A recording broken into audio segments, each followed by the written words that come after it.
How's it going, everybody? Mick back here to talk some wrestling. So last night on Monday Night Raw, we had John Cena versus Dominik Mysterio, Dirty Dominik Mysterio, for the Intercontinental Championship. Dom has been one of the hottest wrestlers in the WWE for quite some time now, and he is, or was, the current Intercontinental Champion. So this is John Cena's retirement tour, thank God.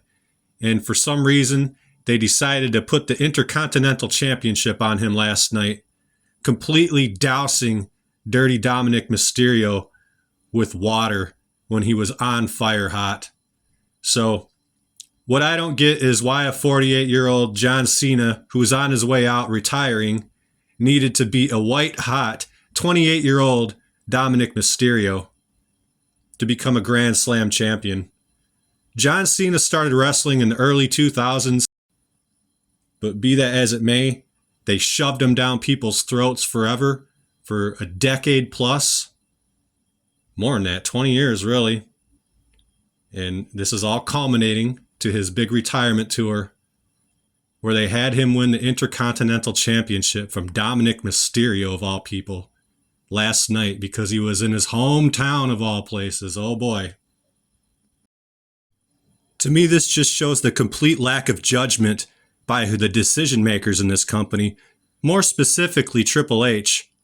But as you're going to see in a minute from the clips I'm going to show you, he hasn't always been the most, smart guy on lack of judgment for different things that he's done in the wrestling industry. So he even went as far as to call John Cena the greatest of all time. John Cena is far from the greatest of all time. Maybe he sold the most t-shirts of all time. But I mean, come on, man.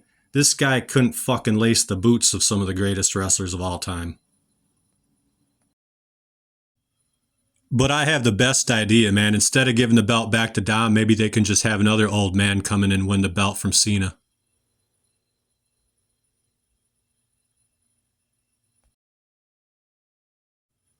And as we reflect on John Cena's career, and now being a Grand Slam champion, let's reflect back on the greatest storyline in WWE history, involving the Game, Triple H.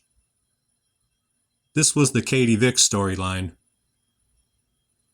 So I had always heard from stories on Bruce Pritchard's show that they did this storyline at a real funeral parlor, and there was an actual funeral going on at the time they were filming this in the next room next door, which shows the respect WWE had.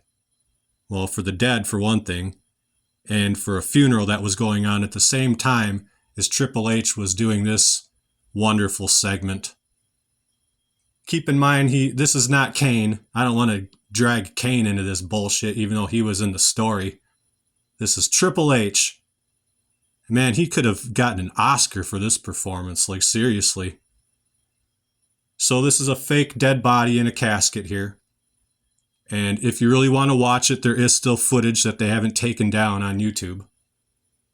There you see they censored it right there on live TV, He's fondling a dead girl, basically, who was called Vick in the storyline, who supposedly Kane killed in their storyline.